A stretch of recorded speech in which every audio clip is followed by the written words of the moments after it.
Warning: some content discussed in this podcast can be triggering to survivors of sexual assault and difficult to hear. Listener discretion is advised.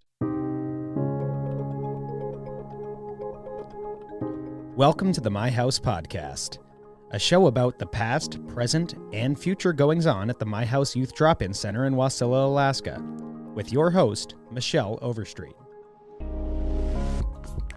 Welcome to episode 67 of the My House Podcast. I'm your host, Michelle Overstreet, and today I'm joined by Kristan Cole. Kristan, thank you for being here. That's my honor. You're nationally famous with a huge real estate network and a charity that has done amazing things for us and for many, many community members. I know you support Adult and Teen Challenge, and you have a lot of heartfelt places that you direct donations. So thank you for picking us. Your donations in the last 18 months have allowed us to continue to build our programs to go into that big building over there, that $23 million building. And we had zero support from any foundation or any funder across the entire Northwest. And you were the person that stepped forward and said, I'm going to make sure that this continues to go forward. So thank you for that. We were close to the wheels coming off, and you just said, I got this. So we were happy to make it happen. As you know, I'm pretty passionate about it. We traveled to Scottsdale, Arizona last January for a fundraiser, and you shared a story that a lot of the people that you have mentored and worked with for years and years did not know. Yeah, that was tough. It was tough to be that vulnerable. Oftentimes when someone has some success, most of the time people think it was overnight. Yeah. Or they were just so lucky. Right. And nothing could be further from the truth. Yeah. Yeah. Yeah. I have people tell me I'm so lucky. It's called hard work. Yeah, yeah. And so, Kristan, you were on episode 3 of the My House Podcast. You were one of our first ones. So welcome back to the studio. Happy to be She here. actually, I think this is your first time here because it was via Zoom. I went back and Yes. watched this morning. Oh, that's right. When It I was was, and it was March 16th of 2022, which is the third ever episode of this show.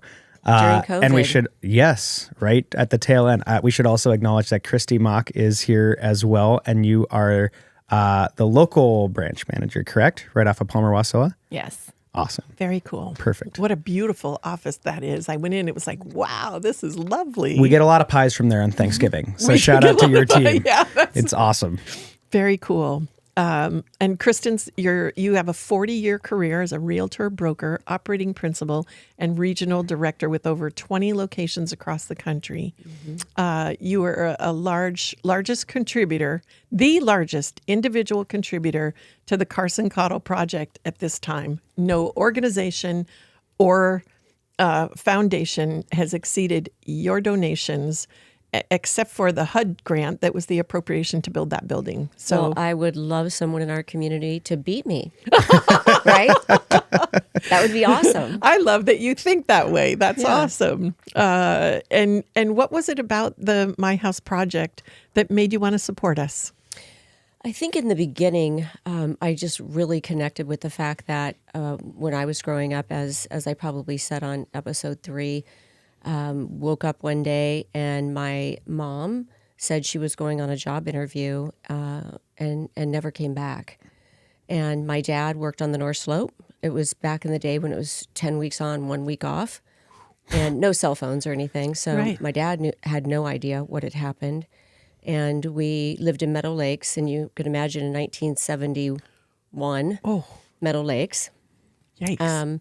And so we kind of just bounced around with different neighbors. And finally, one of the neighbors said, hey, we're going to move to Palmer. Do you want to go with us? Well, what were we going to say? Like, no, we're going to stay here by ourselves.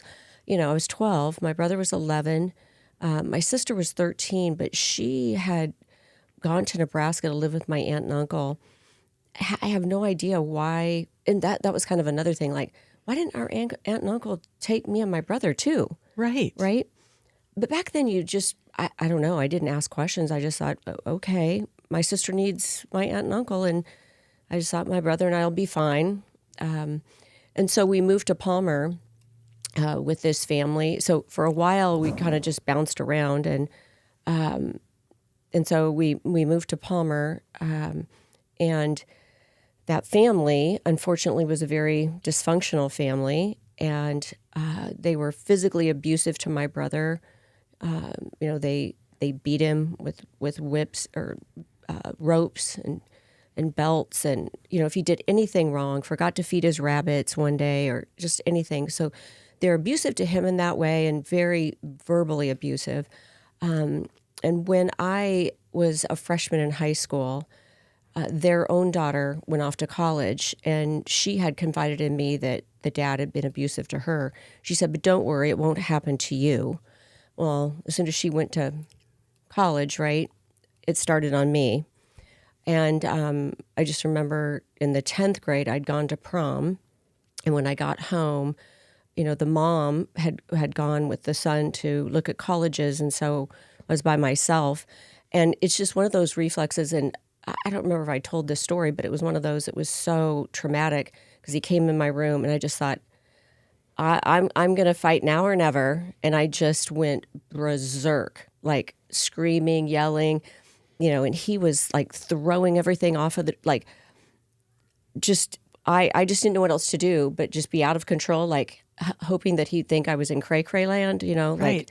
And I just remember exactly what he said to me. He goes, "You should never do that when someone's trying to rape you." And I'm thinking, well, I think it was a pretty good decoy, right? So Yeah. he left.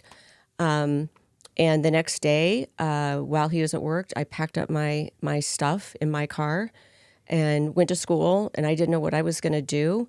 And that weekend, I was a cheerleader. We went on a road trip, and they stole my car out of the parking lot because I was 16, so they had keys to my car, right? And so then you're like, it's just one of those things. It just keeps compounding. You're like, can you do any more, pardon my French, shitty things to me, right? And I'm trying so hard. And I just remember going and seeing the high school counselor, and she, I think she knew stuff was going on, and I didn't really tell her exactly what was going on, just I was having trouble, and I was trying to find a place to live, and I listed her house for sale years later, and she told me at the time, your grades were good, you were number 3 in your class, you were in cheerleading, you were in drama, you were in cross country, you were always at the school, so I just figured you were doing okay. And honestly, that was just my coping mechanism. Right. And I remember asking you in Arizona, and I have thought about it so many times, and it's true. I ask you, because if kids that are abused don't find, you said it. I said, how did I get out of this? You said someone believed in you, and it was Bob Andres, who owns the Windbreak, and he became my stepdad, and I just remember when I first met him, there was like a period of 5 years I couldn't even shake a man's hand. Like, could not shake their hand, could not look them in the eye. And Bob was so awesome. He was so private. Like, I just remember, this sounds weird, but I just remember how he would always close the bathroom door just to brush his teeth. And I know that sounds weird, but he was just so conservative and private that it allowed me to start trusting again. And I worked at his restaurant. All of my kids have worked at his restaurant. Christy's worked at his restaurant. I worked there. My sister-in-law's worked there. I think anybody in that era worked at the Windbreak. We all waited tables, man. But he really, and he not only believed in me in terms of I started to trust, but he also taught me everything I know about finance. Back in the day, at 18 years old, who's teaching, who's being taught about bonds and about the inverse relationship between bonds and interest rates and just all of that stuff. But, he poured into me, taught me so much about the restaurant business. When I actually went back to school to get my MBA, I did my thesis. I did my project on the Windbreak and studied like their what their cost of food was. You should never get out of this range or you're not going to make money. Yeah. Alcohol, just the whole thing. And he and I are super, super tight to this day. I always, when I'm home, always go see him because I truly, truly will say that he saved me. because coming back from that kind of trauma was so hard. Oh, yeah. Because you just don't trust anything or anyone. And I wanted to go to college really bad. So I worked at the Windbreak, and I worked at the Matt Valley Federal Credit Union on Saturdays, and just save money, because I was the first one to ever go to college in my family, and went to college. And I think, you think, gee, really, this all happened to you? And I'd like to say it didn't, but it did. But when I was a senior, I was coming home from school. I lived off campus, and I was going up the stairs to my boyfriend's dorm room, and somebody came up behind me with a knife and abducted me and raped me. And I remember, to this day, I don't, why I said this to him, I have no idea. But I said to him, hey, he led me out to this one place and had me turn around, and he said, do not turn around. I'm going to leave, but do not turn around. And he had a knife. And he says, or I will kill you. And I said, I just want you to know this, because I don't know why, but I want you to know that at some point, if you ask Jesus to forgive you for this, he will. Where that came from to this day, I've thought about it a lot. And I think where it came from is God knew that at some point in his life, he was going to want to be forgiven, but would have no way to locate me or find me to ask for forgiveness. And so I think God just had me tell him right then and there, that's the only thing I can think of. And I remember going to the hospital, and I remember they called it the STAR unit, came in to talk to me. And they talked to me, even, it was during finals week. And they said the chance of finding the person, because the guy did tell me he was in one of my classes, and he said that, University of Arizona, I had 300 people in my class. And he just said, the chances of us finding him, especially during final week, everybody's going home, is slim. I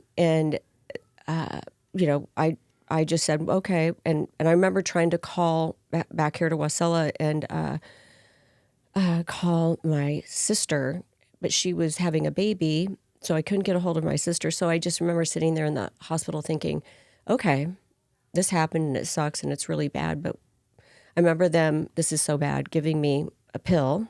Yeah. At the time, I'm 20 years old, this sounds terrible, but you do what the doctor tells you, right? And I came back home. Before I came back home, I met with the police again, and they said, we really think you need to stay here in Tucson because you are clearly traumatized. I said, why? They said, because you're normal. So clearly you must be in shock, because somehow you're just not freaking out. You're not they said this is just not normal behavior. And I think what it was is it was the normal behavior I'd learned to cope. Mm-hmm. So it was my coping mechanism. And I even remember, when I got back here and I had reconciled with my mom and talked to my mom, nobody wanted to talk about it. And my mom later on said, well, I thought if you didn't talk about it, it meant you were okay. Isn't that crazy? Oh, gosh, yeah. So she thought if we don't talk about it, then everything must be okay. Yeah. So I literally didn't talk about it for years. But I remember it was after my daughter was born, Christy, and I just thought to myself, what if this guy still lives in Palmer were to do this to someone else? And I contacted the state troopers and I said, I want to come in.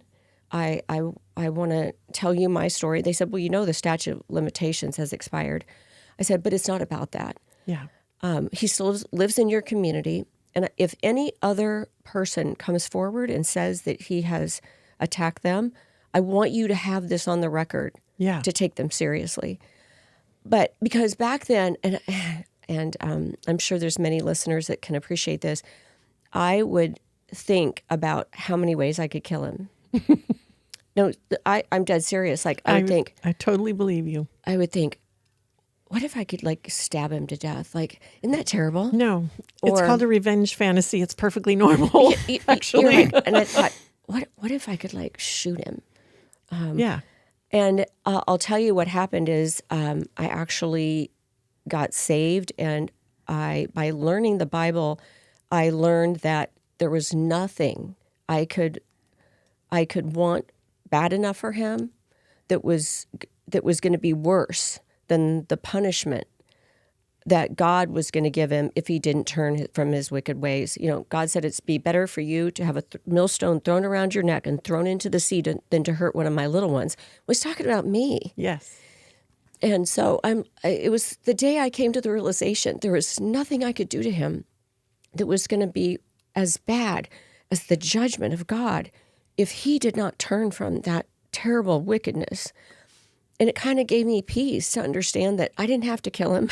No. That either A, he was going to get saved because all of us are sinners, saved by grace, or he was going to die and go straight to freaking hell, and it was going to be terrible. And vengeance belongs to God. It does. So that was kind of what allowed me to move on, because up until that point, I literally thought about it a lot, which I'm sure a lot of people do. Once they kind of get out of it and they realize how much someone with authority had control over them, and the fear that you live in was so awful.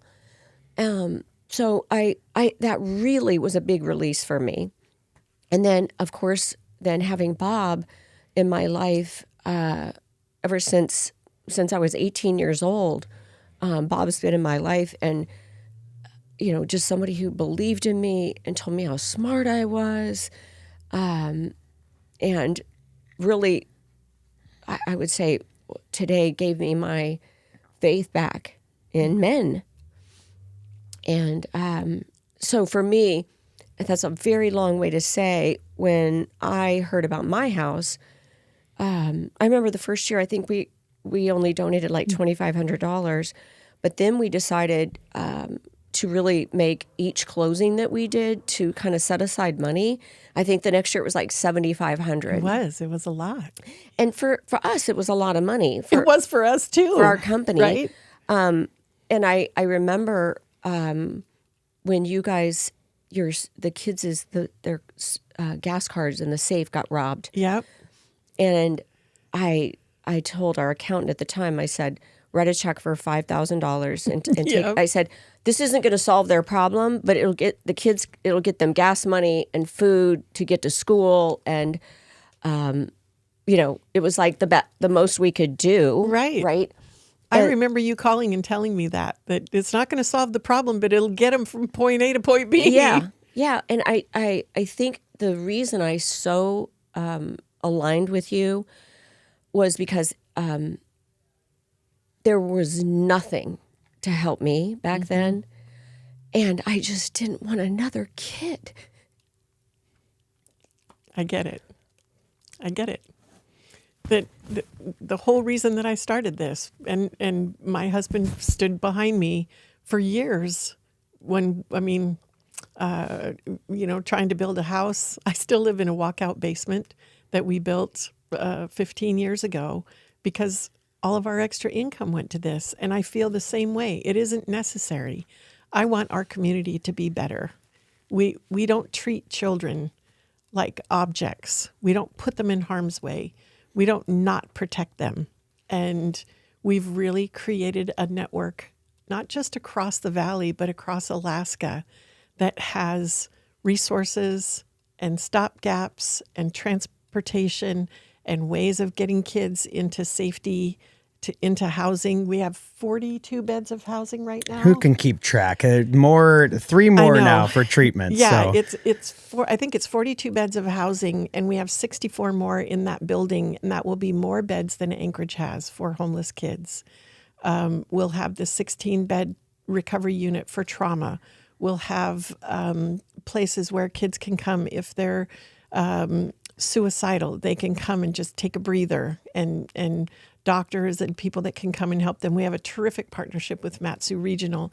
So kids that are coming out of medical situations, sexual assault response team, suicide holds can come into the program if it's not safe for them to go back to where they were staying, back to their home.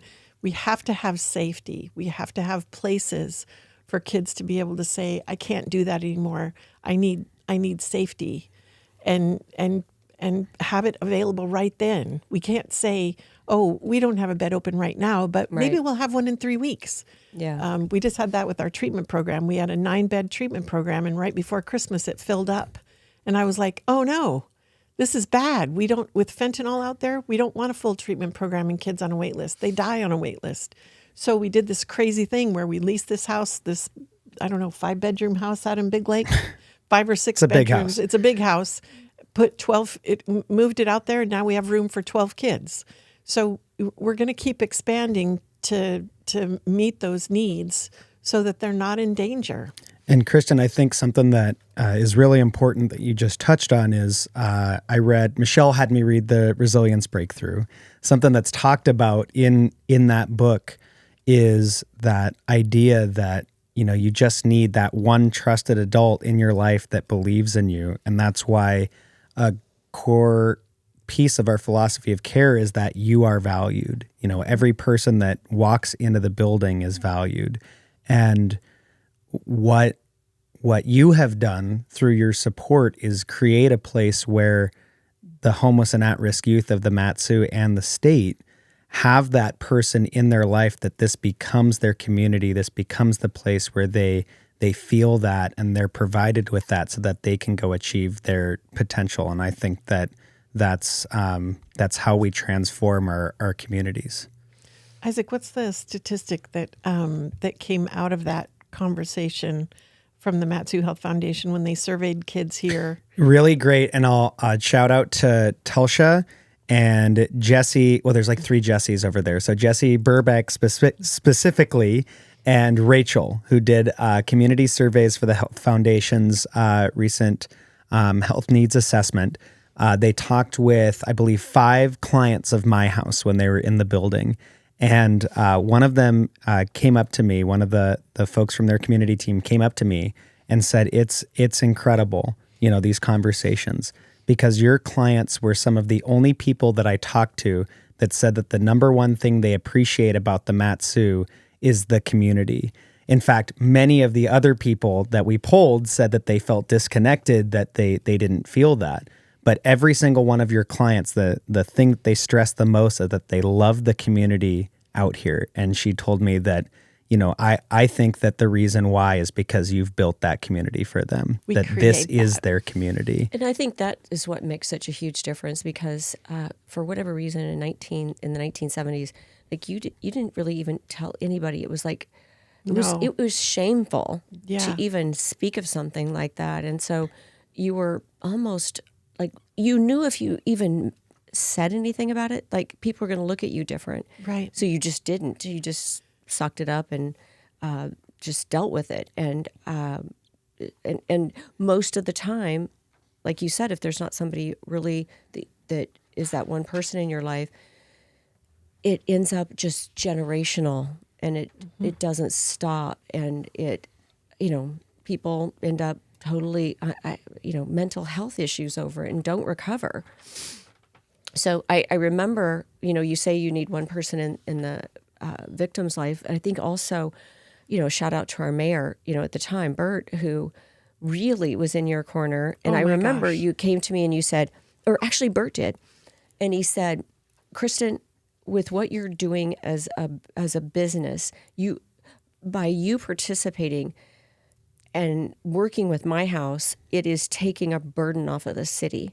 He said, so if you will help them raise, I think you needed $50,000 to buy your building, right? Yep. And you said, if you will help them raise this money, I will get on the air in the month of December and I will give a shout out to your real estate company. I said, deal. And he was awesome. He was so supportive of you. And like, I needed that one person. I think you did too. Mm-hmm. Yeah, for sure. Bert was a champion for us in so many ways. He said so many different things over the years. These are our kids. These kids in this community belong to all of us. We take care of them. He just had a a focus that included everyone. You know, it was safety, but it was also participation, and it was loving on him. He would come here every day before he went home from work, just about from the mayor's office, and check in with everybody in the building. And So cool. I just thought that was so sweet. His wife is now on our board, Kathy, or his widow, and we talk about him regularly because he had that kind of impact. You have that kind of impact. I sat next to John Maxwell at the dinner for your event that was in Scottsdale that we traveled down to, and I was just so tickled to sit there and watch so many people honoring your journey, and John Maxwell telling funny stories. And I mean, he makes everybody laugh all the time, but he was making people laugh while he was edifying you. And I was so impressed with that, and I was so proud of you, if I can say that, because I think your story is such a story of overcoming, and not just overcoming, but utilizing what you experienced to make change in the world and make change in the community. And thank you for that. Thank you for not falling into that pattern of, repeated. Just being in survival mode, and thank you for walking this out with us and being there with us. It's huge. I have to also give a big shout out to my brother, because my brother, he will say we've done life together, and a lot of people sometimes, my brother and I have a very special bond, because when you go through that trauma together, oh, man. and you're relying on him and he's relying on me, that's just such a strong bond. And I'm super happy that because my brother and I had such a great relationship, and do to this day, that my kids, somehow we instilled it in our kids, and his children and my children all are super, super, super tight and super close, which doesn't always happen. And I think it's because my brother and I really walk that out our whole lives, of how important it is to have family by your side, no matter what. Yeah. We can. There's just going to be crap that happens in this world, and having people that you can depend on, especially family. And to me, my house is part of my family, because, and you and I have, over the years when we've gotten to talk, and you've gotten to tell me some of the obstacles that you've had to go through, it just makes me even more passionate about, like, really watch this. Like, Yeah. that's how I feel, like, really. And I remember, so we raised the most amount of money that we had ever raised for you guys. And, we just had it sitting there in our bank account. And I remember when you called and you said, hey, we need unrestricted funds, right now. Yep. I'm like, great, come over and pick up a check. Yeah. Right? It's amazing. Yeah. So it gives me such, Christy and I mean, we both work really hard in our business. We both set aside, we're setting aside money all the time, as well as doing those fundraisers. And, it's not often that you get John Maxwell to fly across the country to speak at your event. Right. And so it's the time that we raised the $50,000, John Maxwell was $20,000 of that, by the way. Wow. He gave me $20,000. Wow. So for us to, it's like, it's one thing to see what's going on in your community and like, oh, well, the government will take care of it, or someone else will do something. And I think all of us just do what we can.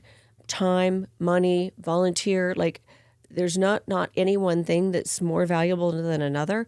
It just so happens that I've been given a different gift, and so I might not have all the time in the world, but I'm pretty good at raising money and making Yes, money. You are. So that's where Christy and I can participate, and so and there's a need for all of that. There's a need for volunteers. There's a need for other resources, time, people to spend their time, and all the donations matter. I don't think people realize that, when you get government funding, you are also restricted on what that money can pay for and what it can't. And so when you have businesses donating, that money becomes unrestricted funds that can be used for whatever you need it, whatever you need it for at the moment. Yeah. And I think that's where the the business community can have such a greater impact that they have any idea. And it all started with a super small little amount, and just over time, I'm super grateful that we've been able to participate at the level we are. We got to go see the building today, which just is so beautiful. Isn't it something? Like, if I was that kid back then, today, and to be able to go to that building and not feel like I'm in a treatment center. Right. Wow. Yeah. So awesome. So what you guys are doing is just remarkable. And I'm so glad that we just get to be a part of it. Oh, thank you for being a part of it and for your ongoing encouragement. I know I've called you a couple times and just said, I'm so frustrated. And you're just like, just keep going, just keep going. And I think that's a mantra, right? Among successful people, you just keep going. And I think successful people have more obstacles than they do wins. And it's the obstacles that really help us figure out a way to wire around the bad stuff. that's the truth. And some of the stories you've told me, I'm like, I've asked you, how on God's green earth do you get up and do it again and again and again? But you do. Yeah. And it makes it easy to want to partner with you, because I see how hard you're working. You haven't been without obstacles and trauma in your life. I mean, your husband passed away a year ago, and you didn't go, oh, I'm going to curl up in a ball and quit doing what I'm doing. I can't even imagine. Yeah, don't imagine it. It's trauma. It's terrible. But he would not have wanted me to do that. It was tempting. I have days still where it's like, ugh, this is hard. But I have people like you. I feel honored that you've trusted us with your donations and with the care of the youth in our community that represent you, and your journey. And so how could I quit? How could I quit that? It matters more than grief. Grief, you walk through grief no matter what you do. I'm going to feel that no matter what I do. I'm going to experience that no matter what I do. Why wouldn't I come here and do the right thing? And I think sometimes you have to really set aside, it doesn't matter how I feel. It does matter what I do. yes. And, I've got to come here and see the successes of the kids that actually come back and work here. To me, it just makes me happy to see that kids that were in my situation today, and maybe didn't, that now they do have a place that they can come where someone like you is going to believe in them, and they do have a way out. And you know the statistics better than me, but with all of that happens before they're 21, if they get a skill set, can get a job, and have someone believe in them, they're going to make it. Yeah. They're going to make it. And I think it's unbelievable to me that right here in Wasilla, Alaska, we can have as much homeless youth as we have. So if we have that here, we have it everywhere. Yes. And I can't participate everywhere, but you can participate in your own community. Mm-hmm. And I'm just super glad that we are and will, and seeing what you're doing. That started so small, like everything. It did. I hope it becomes a model for other small cities like ours of what can be possible, because you've heard the word no more than a few times. So it's Sorry. Right? But isn't it encouraging when you do wire around the bad stuff and you see the success? I mean, I'm even marveling at you just spending some time with you today, Isaac, like how much you know, how far you've come, and how much you understand the obstacles and how to get around them. I think every no that we've heard, as much as it hurt in the moment, as frustrating as it was, when you're able to use that as an opportunity to figure out the solution around that no, it has made us stronger. And it's been for the better of this organization as a whole. So thank you to everyone that's told us no for 15 years, because now we are a much better organization for it. I'll say one more thing, because there's a gal that works on my team in Arizona, and she had quite a bit of trauma in her life before she even fairly recently, before she joined our organization, which was, I think, 5 or 6 years ago. And she now gives a portion of every single one of her commission checks to our organization, which allows us to donate to you. And she just gave us, I was telling Joe the other day, she just gave us a donation yesterday or the day before. It was like $500. And so it just becomes bigger than you. People want to be part of something that is solving a big problem. Yeah. And when you've been that person, you so want to participate in being part of a solution instead of just going, somebody's going to figure it out, but actually do, like, for her, it I'm sure it's cathartic even, because it makes you feel like, okay, I am being part of the solution. I don't have to be a victim anymore, and I can help other people. Yeah. So. Yeah, I've got a young lady that writes a $25 check every month to us. And she sometimes will stick a little note in there and say, I know it's not much, but it makes me feel like I'm giving back and part of something good that can happen, that helped me, that this is something that helped me and I want to give back. And when we do our radio marathon, I'm consistently blown away by the number of former clients that call in and donate. And I'll get on the phone and say, this is to raise money for for programs. And they're like, yeah, but I want to give. And I think you're exactly right. It's cathartic, it's healing, and it creates in the community a sense that we're all in this together, which we really are. We really are. And I'm just super excited about just what I'm seeing. It's really special, and it really flies in the face of people who just said it couldn't be done or can't be done, or we're not going to support it because of this or that. And it's like, we're going to do it anyway. Yeah. We're going to find a way. Yeah. I've experienced a lot of misogyny and people having challenges with a woman at the helm. Oh, boy. We could do a whole separate podcast on that. We could. And we maybe should sometime. That would be fun. But I think that's been another, exercise in dealing with the no's, and just, hide and watch. Just hide and watch. Because if I tell you that I'm going to do something, I'm going to do it. It may not always happen in the time frame that we think it will, but by God, it happens. And so I'm super excited about sharing the building opening with you. We're looking at a ribbon cutting in December. We're working on the cafe and the auditorium and a music festival to go with that. And so we'll keep you posted, and you'll be included in all those events. And it'll be fun. We can really celebrate as a community having some spaces and some of the things that really our clients visioned. But in some ways, I feel like it's representative of you and I, and things that were not here when we were younger. Absolutely. That we wanted. Yeah, and for sure. These kids want the same things that we wanted. Yeah, They and really they deserve do. A chance to have it. Yeah. So thank you so much for joining us. Thanks for having me. It's been an absolute pleasure.